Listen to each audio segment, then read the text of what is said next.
네, 오늘 이 모세 이야기가 전개될 텐데요. 어제 혹시 제가 링크를 걸어드렸던 요괴배새의 노래라고 하는 찬양 들어보셨습니까? 참 좋죠. 그리고 이 자리에 있는 엄마들은 그 엄마의 심정으로 이 찬양을 듣는다면 더 큰 은혜가 있었을 것 같습니다. 그렇게 떠나보냈던 그 아이가 다시 내 품으로 돌아올 수 있었다는 게 그게 하나님의 은혜죠. 이게 바로 하나님의 역사입니다. 그렇게 맡기고 갈대상자에 띄어서 보냈더니 하나님께서는 그 아이를 건져내시고 그리고 그 아이를 내 품으로 돌려보내시고 내 젖을 먹이면서 이 아이를 키워낼 수 있게 하신 게 이게 놀라운 하나님의 역사라는 것입니다. 이 자리에 있는 우리 어머님들 우리의 자녀들을 그렇게 하나님 앞에 맡겨보시면 좋겠습니다. 하나님께서 돌보시고 그리고 하나님께서 우리가 알 수 없는 그 놀라운 방법으로 이 자녀들을 책임져 주시는 그런 역사가 우리 권사님과 집사님들에게 있기를 예수님의 이름으로 축원합니다. 모세가 이렇게 컸습니다. 신부는 애굽의 왕자였지만 그러나 어머님의 품에서 자라나다 보니까 그의 아이덴티티, 정체성, 내가 히브리 사람이다, 내가 유대인의 한 민족의 구성원이다라는 것을 그가 어릴 때부터 그걸 각인하고 살았을 것입니다. 그러다 보니 오늘 본문의 이야기 가운데 일어났던 사건도 그래서 벌어진 사건이었습니다. 내 동포가 애굽의 사람에게 정말 학대받는 것을 못 이겨서 의분을 일으키고 그 애굽 사람을 죽이는 그런 사건이 일어났죠. 그런데 여러분 여기서 사람의 모습을 우리는 보고 있습니다. 여러분 한때 우리의 형제라고 생각했던 그 사람이 우리를 고발하고 우리를 치고 그리고 우리를 죽이려고까지 합니다. 이게 바로 사람입니다. 그리고 또한 사람은 착각합니다. 좌우를 보고 사람이 없다라고 생각하면 완벽하게 아무도 모르는구나 생각할지 모르겠지만 천만에요.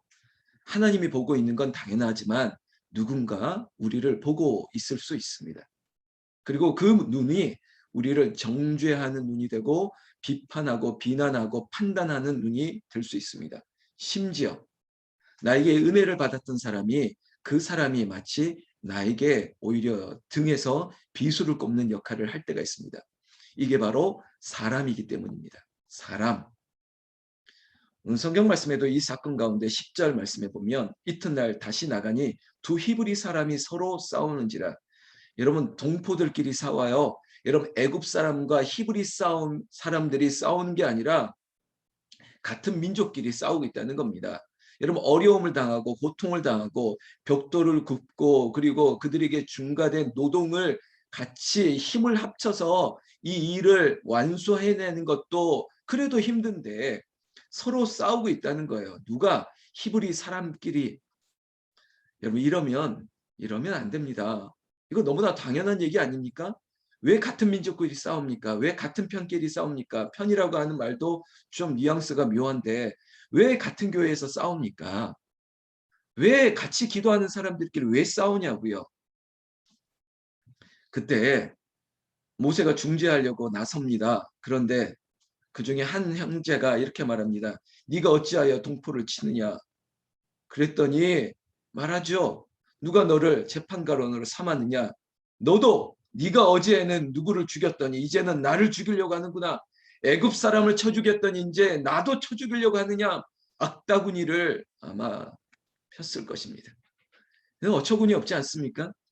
자기를 도와준 사람인데, 자기를 도와준 사람인데 결국은 이 일로 모세가 광야 미디안으로 도망가게 됩니다. 광야로 떠나게 되는 것이죠. 마치 이것이 드라마, 영화라면 복선입니다. 왜 광야로 떠나게 되었을까? 나중에 광야를 위함입니다. 나 혼자만의 광야가 아니라 나와 함께할 광야로 떠날 그 사람들을 위하여 미리 트레이닝, 훈련, 광야 학교로 하나님께서 몰아내신 거예요. 왜 내가 여기에 왔을까? 내가 왜 이런 어려움을 당했을까? 여러분, 학교예요. 여기는 트레이닝 센터예요. 나중 이를 위해서 하나님께서 훈련시키시는 거예요. 특별히 네가 운명적으로 물에서 건짐받았다라고 하는 모세라고 하는 이름처럼 너가 내 백성들을 건져내야 되는 사명을 위해서 그 어려운 시간을 보내야 될 텐데 훈련해야 됩니다. 광야로 떠나기 전에 하나님은 미디안 광야로 먼저 모세를 몰아내셨습니다. 그리고 거기에서 충분히 훈련받을 수 있도록, 아니 정말로 나중에 광야의 날씨 또 광야에서 필요한 것, 그것들을 귀로 듣고 책으로 눈으로 보는 것이 아니라 삶을 통해서 광야가 이렇구나라는 것을 알게 하셨다. 이게 바로 하나님의 방법입니다.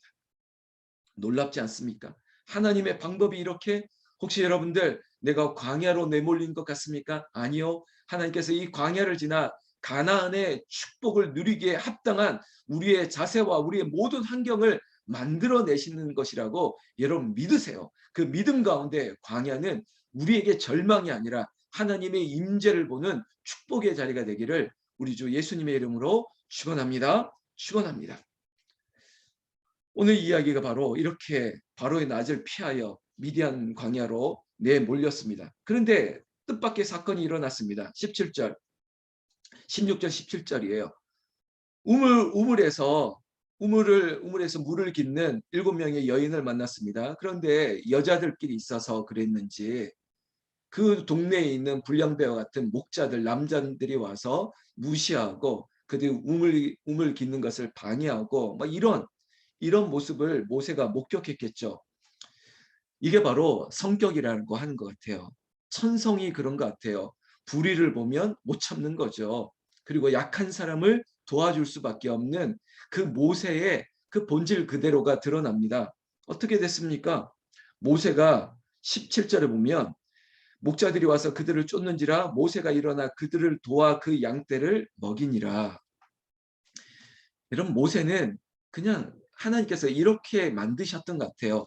돕고 그리고 누군가를 위하여 그렇게 앞장설 수 있는 것. 그게 어떻게 보면 영어로 한다면 데스티니, 운명 같은, 하나님이 이 사람에게 이런 소명을 줬습니다.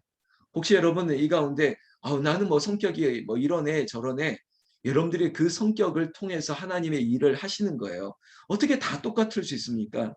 우리 권사님과 집사님 중에는 저에게 이런 염려까지 하시는 분이 있어요. 목사님 신경 쓰지 마세요. 마음 아파하실 필요 없어요. 다 그런 거예요. 그럼 제가 속으로 씁니다. 저는 아무렇지도 않은데 뭐 그럴 수도 있지. 여러분, 실패도 경험하고요, 거절도 경험하는 겁니다. 목사로 살다 보니까가 아니라 저도 많은 거절을 당하고 실패를 당했습니다. 그럴 때마다 제가 가지고 있는, 제가 뭐 맷집이라고 하고 근성이라고 하는데요, 때로는 좋지 않게도 쓰여졌는데 아무렇지도 않습니다. 근데 목사가 돼서 이 근성은 뭐냐면, 뭐 하나님이 하시겠지. 시간이 걸리면 뭐 하나님이 하시겠지. 내가 아니면 다른 사람을 통해서 하시면 되지. 이렇게 마치 스킵하는 거예요. 여러분 유튜브 같은 거 보다 보면 광고가 나오다 보면 한 5초, 6초 지나면 건너뛰기라고 하는 버튼이 나옵니다. 그럼 그거 누르면 돼요. 내가 보기 힘들면 그거 탁 누르면 건너뛰는 거예요. 그래서 다음 장면이 나오는 거죠. 우리의 인생이 마찬가지예요. 내가 못하면 스킵하세요. 건너뛰세요. 제가 이제 상담을 했던 사람이니까 내가 만약에 내담자와 상담자가 서로 맞지 않으면 그 내담자를 다른 상담자에게 토스한다 그래요. 그렇게 보내드리는 거예요. 왜 내가 안 되는 걸 내가 하려고 그래요? 그냥 보내드리는 거예요. 교회도 마찬가지입니다. 우리 교회가 아니면 다른 교회가 하면 되는 거예요. 아니 교회가 우리 교회밖에 없습니까? 우리 교회에 모자람이 있으면 하나님께서 다른 교회를 통해서 채워주시면 되죠. 그 마음으로 편안하게 하나님이 부르신 자리에 가는 거죠. 자, 제가 왜 이 이야기를 좀 드리고 있냐면, 모세는 그냥 내가 도와준다라고만 생각했을 겁니다. 그런데요, 이건 역시 받아들인 쪽에서는 그렇게 받아들이지 않습니다.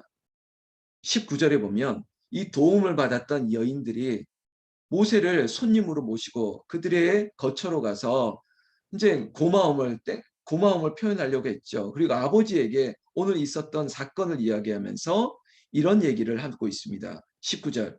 그들이 이르되 한 애굽 사람이, 모세죠, 한 애굽 사람이 우리를 목자들의 손에서 건져내고 우리를 위하여 물을 길어 양떼에게 먹이나이다. 할렐루야. 저는 이제 문장에 대해서 이렇게 좀 많이 곰씹는 그런 목회자 설교자기도 하는데요. 재밌지 않습니까? 나는 도왔다고 생각하는데 오늘 이 여인들은 이렇게 얘기합니다. 우리를 목자들의 손에서 건져냈대요. 여러분, 도왔다는 것을 건져냈다고 하는 거예요. 이게 바로 모세의 운명입니다. 그도 물에서 건짐받았고 앞으로 그의 인생은 앞서서 학대받는 이스라엘 민족을 도와서 애굽 사람을 그렇게 우발적으로 쳐 죽였던 이 사건도 결국은 그를 건져내기 위함이었고, 오늘 이 여인들을 도왔던 것도 이 여인들은 자신들을 건져내어 주셨다라고 말하고 있습니다. 건져내었다. 모세의 이름, 앞으로 이게 바로 복선이라는 겁니다. 이스라엘 민족들을 애굽에서 건져내기 위해서 하나님이 모세를 사용하고 있습니다. 사랑하는 성도 여러분, 새벽을 깨우는 성도 여러분, 하나님이 당신을 통해서 하나님이 구원의 역사, 하나님께서 죄악의 그 자리에서 누군가를 건져내기 위해서 나와 당신들을 쓰고 있다는 것을 여러분 꼭 믿으시기를 예수님의 이름으로 축원합니다. 이 사건 때문에 모세는 한 여인과 결혼하게 됩니다. 우연히 만났던 아까 7명의 여인들 중에 한 여인이었겠죠. 십보라라고 하는 이름입니다. 그 여인이 모세의 아내입니다. 이 사건에 우연히 만났던 십보라와 결혼하게 됩니다. 그리고 그 결혼하고 나서 아들을 낳았는데 모세의 아들의 이름입니다. 22절에 게르솜이라고 하는 아들을 얻게 됩니다. 여러분, 이름을 제가 호명합니다. 모세, 그리고 십보라, 게르솜, 그리고 이후에 함께할 12지파의 이름들, 그리고 12지파에 소속되었던 많은 이스라엘 백성들의 이름들, 출애굽기의 또 다른 히브리 성경의 뜻, 그 이름들이 이제 모세가 건짐을 받았던 것처럼 그 이름들이 죄악의 애굽에서 건짐을 받는 출애굽의 역사, 이제 길을 떠나는 엑소더스의 역사가 본격적으로 시작될 것입니다. 저는 저에게도 이름들이 있습니다.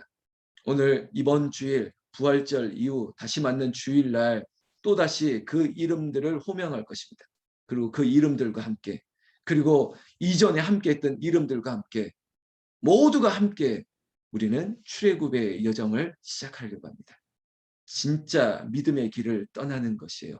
준비되어졌던 걸음들, 우리가 어떻게 이렇게 연합이 되었고 어떻게 우리가 이 애굽을 떠날 수 있었을까, 마치 꿈꾸는 것 같아뒀다라고 말하는 그런 고백과 함께 우리는 함께 길을 떠날 것입니다.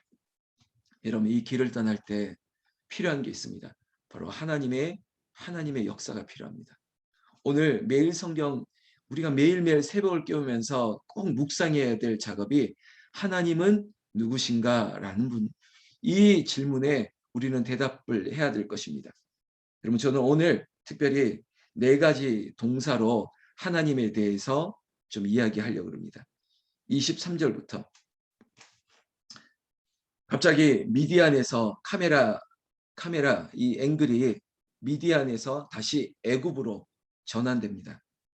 이야기 보십시오. 여러 해 후에 애굽 왕은 죽었고 이스라엘 자손은 고된 노동으로 말미암아 탄식하여 부르짖으니 그 고된 노동으로 말미암아 부르짖는 소리가 하나님께 상달된지라. 여러분, 하나님은 부르짖는 소리를 듣고 계십니다. 고통 가운데 신음하는 당신의 백성들의 소리를 듣고 있습니다. 400년 동안 하나님을 모른 채 했던 그 못된 자식들의 소리까지도 하나님은 듣고 있었습니다. 그리고 24절, 하나님이 그들의 고통 소리를 들으셨다고 얘기하고 있습니다. 자, 지금부터 저는 4가지 동사를 여러분들에게 얘기할 겁니다. 첫 번째, 그 고통 소리를 들으시고. 하나님은 어떤 분이신가? 하나님은 들으시는 분이십니다. 특별히 고통의 소리를 들으세요. 누구의? 그들의, 이 자리에 있는 여러분들의 이름에 당신들의 고통을 들으시는 분. 두 번째, 하나님이 아브라함과 이삭과 야곱에게 세운 그의 언약을 기억하신다. 두 번째 동사는 기억하신다는 거예요. 자, 보세요. 들으시고 기억하시고. 여러분 뭘 기억하실까요? 언약을, 약속을. 제가 이번 주 주일 설교 제목을 놓고 계속 고민하고 있는데 언약의 사람들, 약속의 사람들 뭐 이런 제목을 지금 고민하고 있는데요. 하나님은 약속을 기억하세요. 죄송한데 나는 여러분들은 자꾸 약속을 잊어버려요. 그리고 약속을 파기해요. 그러나 하나님은 약속을 꼭 기억하고 계십니다. 세 번째 마지막 구절 25절에 하나님이 이스라엘 자손을 어떻게 돌보셨고, 여러분 그저 말로만 하시는 분이 아니에요. 하나님이 어떻게 다시 들으시고 기억하시고 그리고 어떻게 하셨죠? 돌보시고 마지막 한 번 더 강조하는 동사입니다. 하나님이 그들을 기억하셨더라. 반복되죠. 이 네 가지 동사 다시 한번 꼭 기억하십시오. 24절에서 25절까지 하나님은 어떤 분이신가 물으신다면 여러분들이 이 구절을 떠올리십시오.